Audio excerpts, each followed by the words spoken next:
Buenos días, mi nombre es Luis Fajre, soy profesor adjunto de diagnóstico por imágenes de la Facultad de Medicina de la Universidad Nacional de Tucumán en Argentina. Actualmente soy médico de staff del Centro Radiológico Luis Méndez Collado. En primer lugar, quisiera agradecer a los organizadores del presente curso virtual su invitación. En la presente charla vamos a tratar el tema de enfermedades pulmonares relacionadas con el hábito de fumar. Entonces vamos a comenzar por el principio, sabiendo que el cigarrillo es la mayor causa de cáncer broncogénico en el mundo. El tabaquismo en nuestro país tiene una prevalencia del 39% en la población adulta y alrededor del 30% en la población adolescente, lo que lo convierte al hábito tabáquico en un importante problema de la salud pública. Existen muchas campañas publicitarias que nos muestran la relación del hábito tabáquico con diferentes enfermedades, como por ejemplo la osteoporosis, la vejez prematura, la impotencia sexual y otras campañas también publicitarias en contra del hábito tabáquico que son difundidas en las diferentes redes sociales, como por ejemplo esta que marca el humo del cigarrillo como un cuchillo o quizás también como una arma de fuego que va a producir el suicidio en las diferentes personas.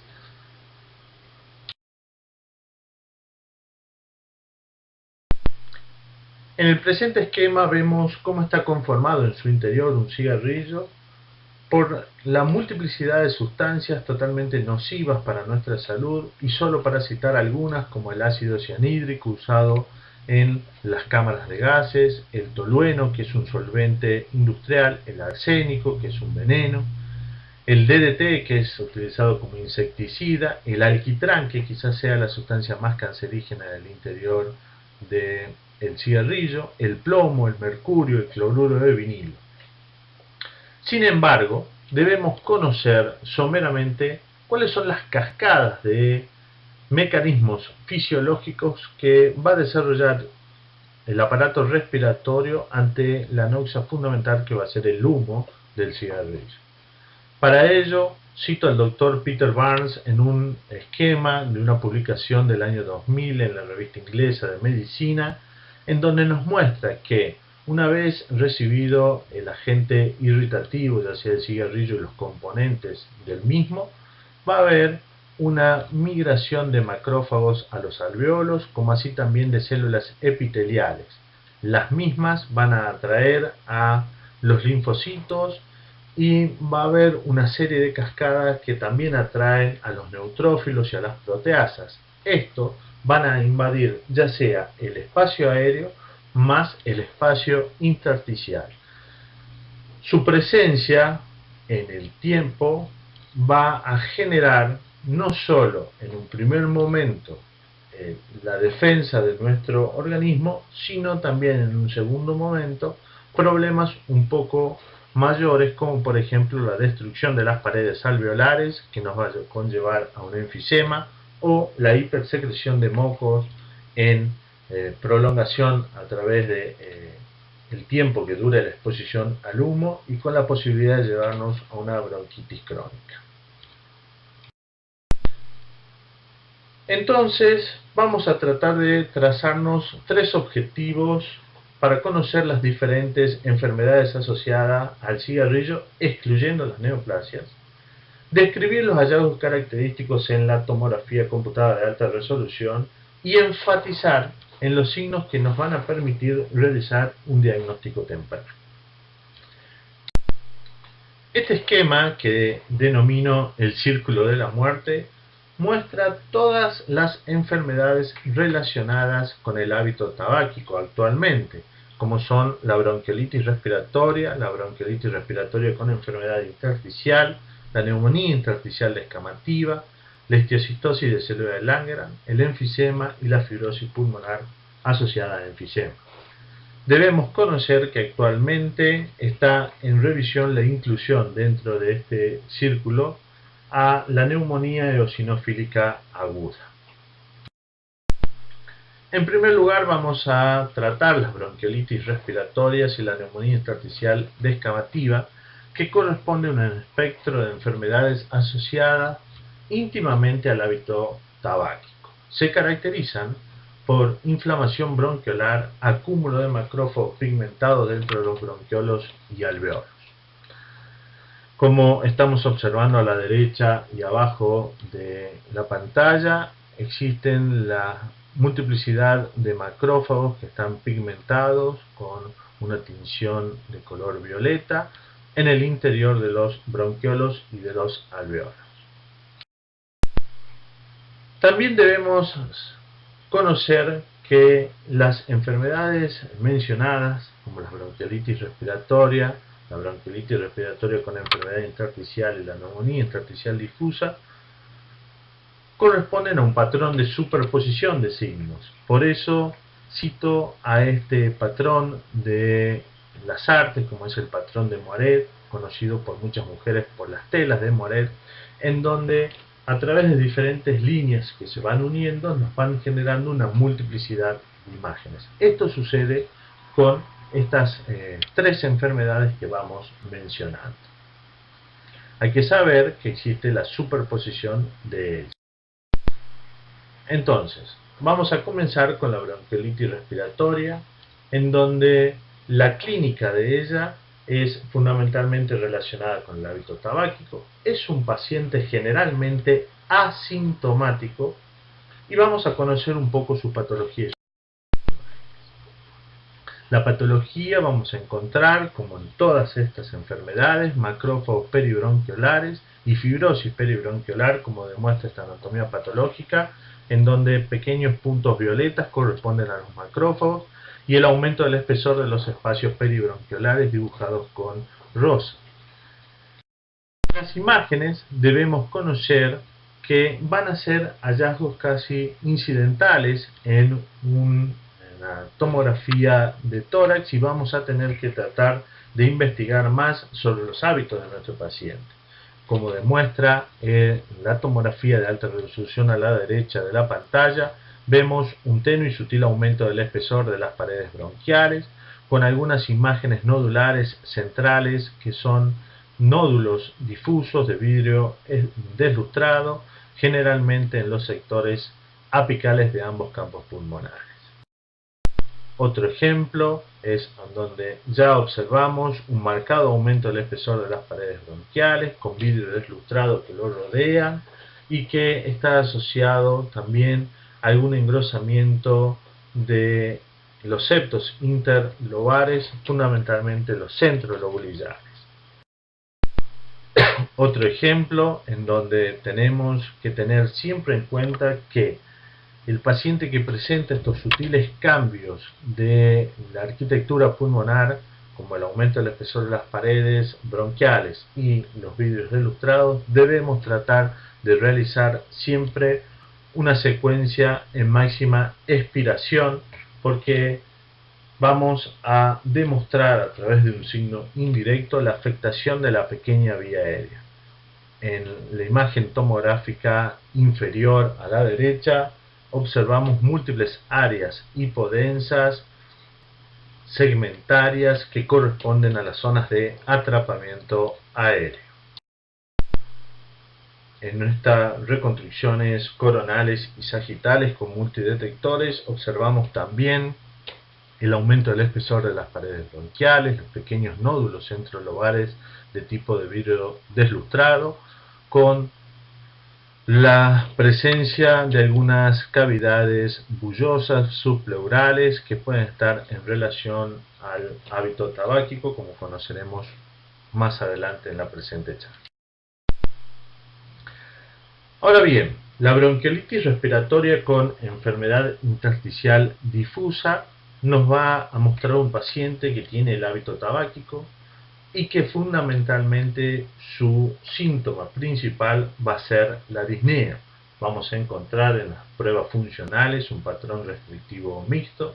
tienen buen pronóstico porque no generan una fibrosis pulmonar exagerada, no generan una fibrosis pulmonar en realidad, y vamos a conocer que la patología es mayor la infiltración de los macrófagos peribronquiolares y como así también va a desarrollar un aumento mayor en comparación con la bronquiolitis respiratoria común de la fibrosis peribronquiolar. En las imágenes casi vamos a repetir las imágenes de la entidad anterior, quizás como muestra el presente ejemplo de esta tomografía de alta resolución. Lo que vemos es la exageración de algunos nódulos subsólidos, centrolobares, que acompañan a las estructuras a la zona peribronquiolar, con el aumento del espesor de las estructuras bronquiales, fundamentalmente de su pared, y algunas secreciones retenidas en su interior. También podemos ya comenzar a observar pequeñas zonas de hipoatenuación o hipodensidad, fundamentalmente en los lóbulos superiores, que se van a traducir en el tiempo como enfisema centrolobar. Otro ejemplo es las imágenes de vidrio ilustrado, fundamentalmente que acompañan a las estructuras peribronquiolares con el aumento del espesor de las paredes bronquiales y también el aumento en sus diámetros, como marcan algunos ejemplos en el pulmón de la derecha, en el sector interno de la imagen, en donde tenemos la arteria que acompaña al bronquio de menor diámetro que el bronquio en sí mismo. También vamos a ver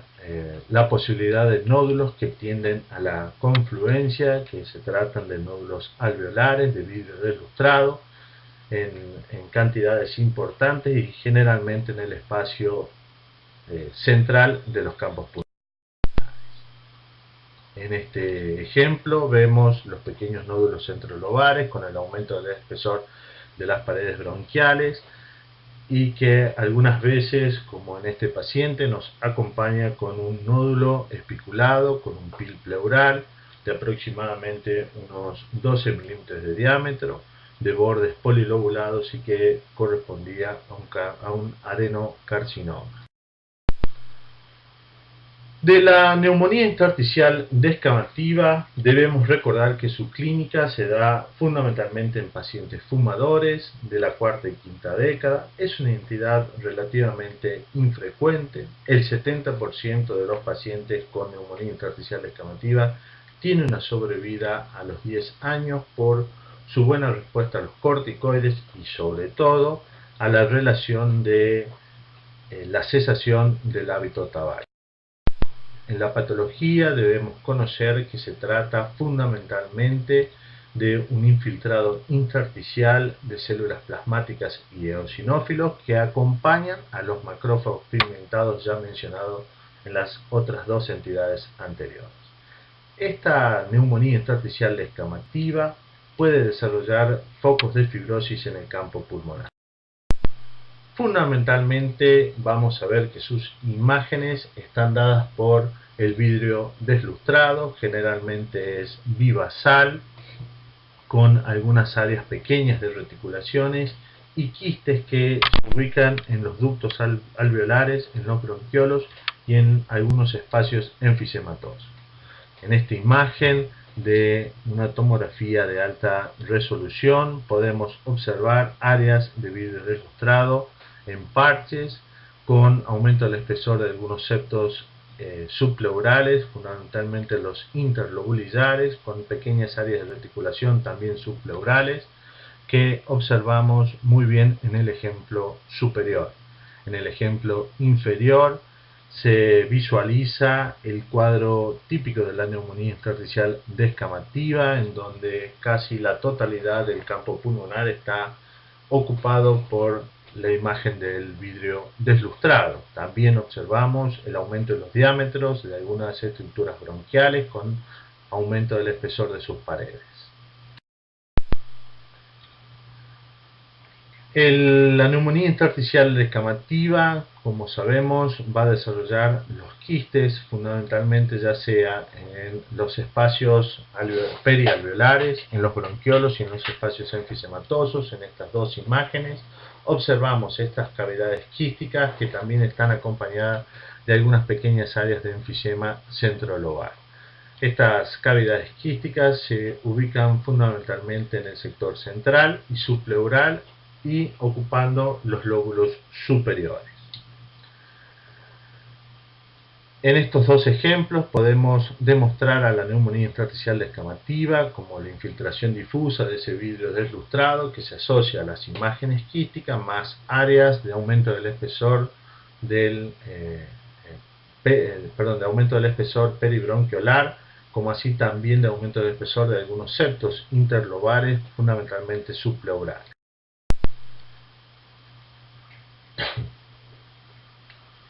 La otra entidad que forma el círculo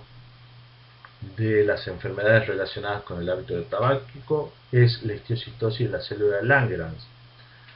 Esta entidad es casi exclusiva de fumadores, predomina fundamentalmente en hombres, la clínica va a ser tos y disnea, pueden ser asintomáticas y ocasionalmente van acompañadas de lesiones óseas. Hace unos años atrás, diversas publicaciones trataron de separar a la histiocytosis de la célula de Langerhans de la histiocytosis X, quedando en la actualidad esta posibilidad no demostrada, por la que se cree que la histiocytosis de célula de Langerhans es un precursor de la histiocytosis en el resto del cuerpo. La histología que vamos a tener en los pacientes con esta entidad va a ser fundamentalmente con lesiones intersticiales. Cerca de los bronquiolos va a haber una infiltración de histocitos, eosinófilos, células plasmáticas y linfocitos, pero para realizar el diagnóstico debemos contar con la presencia de las células de Langerhans que corresponden a histocitos grandes, con núcleos enrollados y citoplasma eosinofílico, como los que estamos viendo en el preparado de anatomía patológica a la derecha de la pantalla.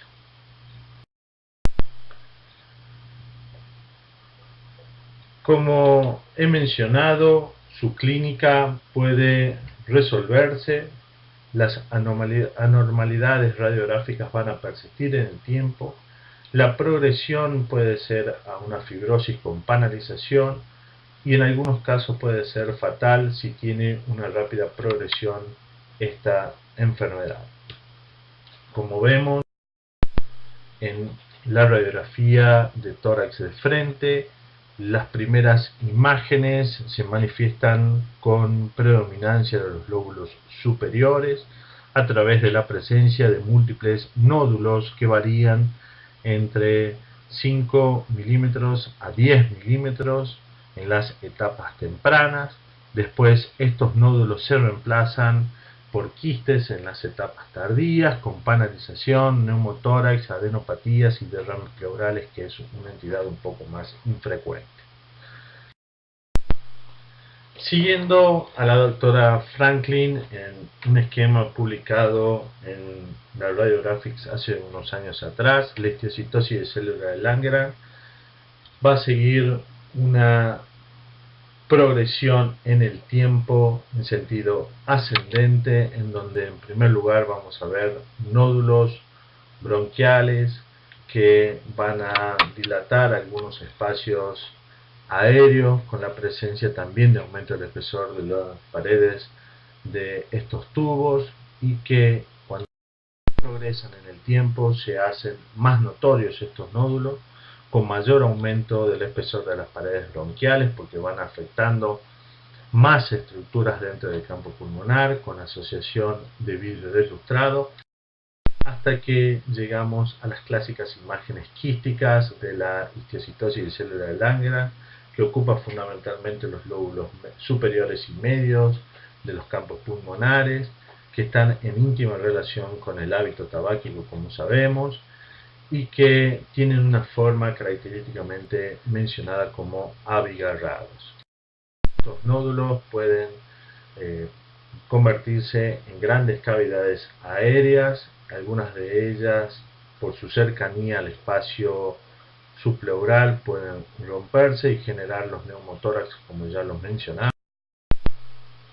En la presente diapositiva vemos que en la película radiográfica es importante la desestructuración de los campos pulmonares, observándose estas imágenes quísticas redondeadas de formas irregulares, que gracias a la tomografía computada podemos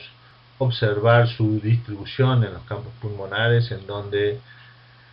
constatamos la no afección fundamentalmente de las regiones basales, que va a diferenciar de otros cuadros de enfermedades quísticas pulmonares. En las reconstrucciones multiplanares de los tomógrafos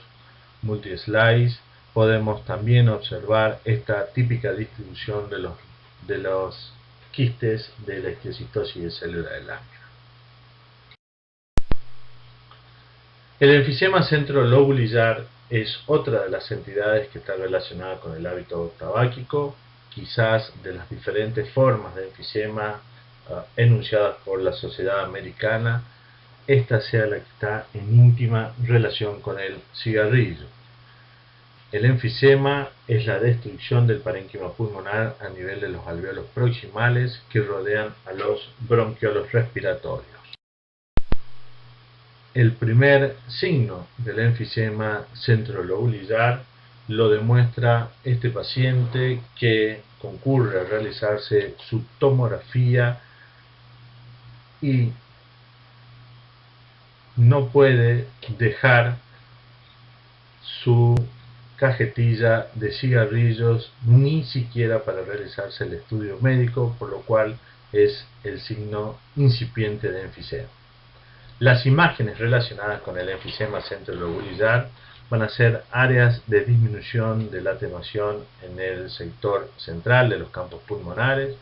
predomina también en los lóbulos superiores, generalmente no observamos paredes y el parénquima enfermo está asociado a parénquima de características habituales. Como podemos observar, estas imágenes hipodensas de áreas de atenuación tienen un pequeño punto hiperdenso central alejado del resto, que corresponde a la arteria central del lobulillo. Con el advenimiento de las técnicas multi-slice es muy fácil de interpretar la extensión de este enfisema centrolobulillar en los campos pulmonares y observar su asociación con otras entidades, como este ejemplo en donde visualizamos un nódulo de bordes espiculados en el lóbulo superior del pulmón izquierdo de aproximadamente unos 20 milímetros de diámetro, que correspondía también a un proceso neoplásico en estas imágenes de un paciente fumador. Otra de las entidades que debemos conocer es la fibrosis pulmonar idiopática, que está caracterizada por opacidades reticulares bilaterales con un proceso de gradiente ápico-basal, en donde observamos el compromiso homogéneo de todo el campo pulmonar a predominios subpleurales con nódulos linfáticos aumentados de tamaño, que generalmente está asociado a grandes áreas de panalización y a pérdida de volumen del parénquima pulmonar. Solo dejé para mencionar al final la presencia de las bronquiectasias por tracción, que nos marca que el parénquima pulmonar no va a tener una vuelta atrás de su enfermedad cuando las observamos. Como podemos visualizar en las presentes tomografías, vamos a ver grandes cavidades quísticas que están presentes en múltiples estratos, lo que marca la diferencia con el enfisema paraseptal, de que estas imágenes corresponden a panalización, con áreas de bronquiectasia por tracción, con vidrio delustrado, con septos subpleurales aumentados de espesor y también aumento del espesor de las paredes bronquiales con aumento de sus diámetros. En los últimos años se observó la combinación de la fibrosis pulmonar idiopática con el enfisema centrolobar, predominantemente en los lóbulos superiores, esta entidad, y la fibrosis en los lóbulos inferiores, lo que mostraba pacientes con severa reducción de la capacidad de difusión al monóxido de carbono, con algunas veces volúmenes pulmonares conservados y la existencia de alta prevalencia de la hipertensión arterial pulmonar. Las presentes imágenes fueron cedidas por la doctora Ana María López, neumonóloga de la provincia de Córdoba, en donde ella demuestra en 4 pacientes la coexistencia tanto de severas áreas de enfisema centrolobar en los lóbulos superiores con áreas de panalización y reticulación dispuestas en los lóbulos inferiores de estos 4 pacientes, en donde 3 de ellos no presentaban una severa reducción de la capacidad de difusión al monóxido de carbono, con volúmenes pulmonares conservados, y además observamos en los casos B y C aumento de los diámetros de las arterias pulmonares intraparenquimatosas, lo que marcaba la hipertensión pulmonar asociada. Existen algunas publicaciones en los últimos años que relacionan la neumonía eosinofílica aguda con el hábito tabáquico. Quizás una de las más importantes fue la publicada por el Dr. Allen hace unos años atrás en la revista del tórax de la Sociedad Americana de Neumonología, en donde se estudió a un grupo de soldados estadounidenses que tenían su primer contacto con el hábito tabáquico, desarrollando una enfermedad febril, hipoxemia, y en las imágenes infiltrados difusos y aumento de eosinófilos en el lavado bronquial. Esto fue catalogado en primer lugar como un daño alveolar difuso por la lesión pulmonar con vídeos ilustrados, consolidaciones y engrosamiento septal. Se hicieron diagnósticos diferenciales con el síndrome de distrés respiratorio del adulto y neumonía adquirida con la comunidad, pero la conclusión fue en que esta serie de pacientes, que fueron alrededor de 18, entre 19 y 25 años, respondieron todos a la terapia con corticoide. Entonces pudieron concluir que se trataba de una neumonía eosinofílica aguda, ya sea por el examen bioquímico y por la respuesta a los corticoides. Para concluir, es importante para los médicos imagenólogos el reconocimiento de las manifestaciones clínicas radiológicas de las diferentes entidades no neoplásicas asociadas con el hábito tabáquico para realizar un diagnóstico temprano y un tratamiento certero. Solo me resta agradecerles a ustedes por su atención.